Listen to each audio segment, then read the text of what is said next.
ఓం నమ శ్రీ యతిరాజాయ వివేకానందసూరయే సచ్చిత్సుఖస్వరూపాయ స్వామినే తాపహారిణి. అందరికీ నమస్కారం. ఈరోజు స్వామీజీ లవర్ ఆఫ్ మ్యాన్ ఈ అంశం గురించి ఇంకా కొన్ని సంఘటనలు చూద్దాం. స్వామీజీ రెండవసారి పాశ్చాత్య దేశాలకు వెళ్ళి రిటర్న్ వచ్చినప్పుడు, బేలూరు మఠం వచ్చినప్పుడు ఆయన గదికి ప్రక్కనే స్వామి విజ్ఞానానంద ఉండేవాడు వేరొక గదిలో. విజ్ఞానానంద స్వామి యొక్క పేరు హరిప్రసన్న. సో స్వామీజీ ఆయన్ను సింపుల్గా పేషన్ అని పిలిచేవారు. ఒకరోజు రాత్రి విజ్ఞానానంద యొక్క నిద్ర డిస్టర్బ్ అయింది. ఎవరో ఏడుస్తున్నట్లు చప్పుడు వినిపించింది. దానితో ఆయన లేచి బయటకు వచ్చి చూసి స్వామీజీ రూమ్లోకి వెళ్ళి చూశాడు. అప్పుడు స్వామీజీ తన గదిలో వెక్కి వెక్కి ఏడుస్తూ ఉన్నాడు. విజ్ఞానానంద రావడం ఆయన గమనించలేదు. ఏంటి స్వామీజీ, మీకు ఒంట్లో బాగలేదా అని అడిగాడు విజ్ఞానానంద. స్వామీజీ ఉన్నట్టు ఉలిక్కిపడి, ఓ పేషెంట్, నువ్వు నిద్రపోతున్నావు అనుకున్నాను. లేదు నాయన, నాకు ఆరోగ్యం బాగానే ఉంది. అయితే నా దేశీయ జనులు దుఃఖంలో ఉన్నప్పుడు, కష్టాల్లో ఉన్నంతవరకు నాకు నిద్ర రాదు. నేను రామకృష్ణుల దగ్గర ఏడుస్తూ ప్రార్థిస్తున్నా, మనం త్వరలోనే మంచి రోజులు చూడాలి, మన దేశీయులు మంచి రోజులు చూడాలి అని. మరొక సంఘటన, ఇది కూడా స్వామి విజ్ఞానానంద ద్వారా తెలియజేయబడేది. దీని ద్వారా స్వామీజీ యొక్క మానవాతీతమైనటువంటి సెన్సిబిలిటీ అది మనకు తెలుస్తుంది. సో ఇద్దరు బేలూరు మఠంలో ప్రక్క రూమ్స్లో ఉంటున్నారు. ఒకరోజు రాత్రి 2 గంటలప్పుడు విజ్ఞానానంద స్వామి లేచి బయటికి వస్తే స్వామీజీ వరండాలో వాకింగ్ చేస్తూ ఉన్నాడు. అలజడితో వాకింగ్ చేస్తూ ఉన్నాడు. విజ్ఞానానంద అడిగాడు, ఏంటి స్వామీజీ, మీరు నిద్ర పట్టలేదా మీకు అన్నాడు. అందుకు స్వామీజీ చెప్పాడు, నేను నిద్రపోతూ ఉన్నాను, అయితే ఉన్నట్టు నాకేదో షాక్ కొట్టినట్లయింది. దానితో మెలకువ వచ్చింది. ఎక్కడో ఏదో పెద్ద ఉపద్రవం జరిగింది, ఎంతోమంది జనులు ప్రాణాలు కోల్పోయారు అని నాకు తోస్తోంది అన్నాడు. అయితే విజ్ఞానానంద ఈ మాటలు సీరియస్గా తీసుకోలేదు. ఎక్కడో ఏదో ఉపద్రవం జరిగితే దాని కొరకు ఇక్కడ స్వామీజీ ఎందుకు ఇంత డిస్టర్బ్ కావాలి అనుకున్నాను.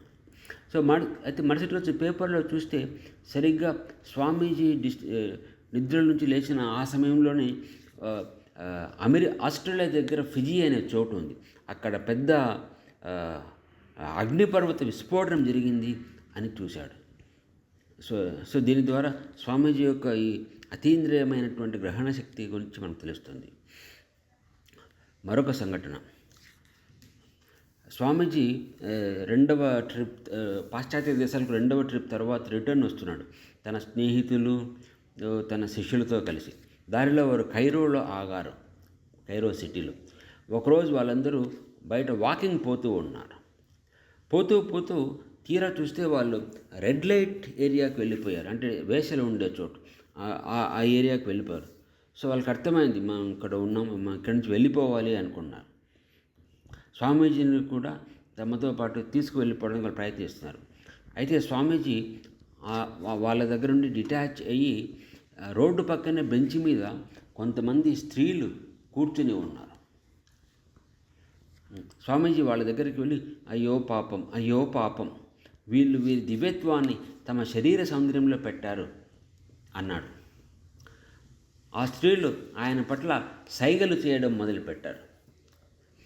ఆయన కన్నీరు కార్చడం మొదలుపెట్టాడు. సో ఆ స్త్రీలు సిగ్గుతో తమ తలలను కిందకి దించుకున్నారు. వారిలో ఒకరు స్వామీజీ వస్త్రం యొక్క అంచును ముద్దు పెట్టుకొని, ఈయన దేవుని చూశాడు అనింది. మళ్ళీ స్వామీజీ వంక తిరిగి ఆమె చెప్పింది, you are a man of God అని, అంటే నువ్వు దేవుడికి చెందిన వ్యక్తివి అని. మరొక స్త్రీ సిగ్గుతో తన మొహాన్ని చేతులతో కప్పుకుంది.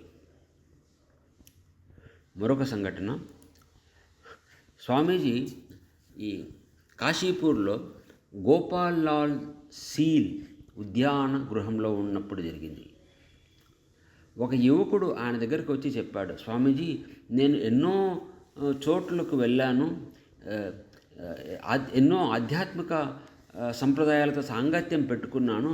అయినా నాకు ఇంకా సత్యం ఏమిటో అర్థం కావడం లేదు. ప్రతిరోజు నేను నా గది తలుపులు మూసుకొని ధ్యానం చేస్తాను. అయితే నాకు శాంతి అనేది లభించడం లేదు. ఎందుకు ఇలా అవుతుంది స్వామీజీ, మీరు చెప్పండి అన్నాడు.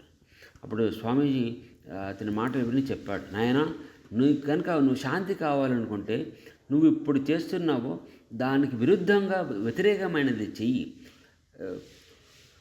నువ్వు నీ గది తలుపులు తెరచి పెట్టుకొని బయటకు వెళ్ళి చూడు. ఎంతోమంది జనులు నీ సహాయం కొరకు ఎదురు చూస్తున్నారు. అది చూసి నువ్వే ఆశ్చర్యపోతావు.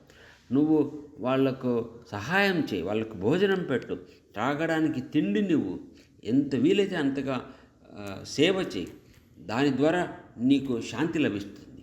ఆ విషయంలో నేను నీకు భరోసానిస్తాను అని చెప్పాడు.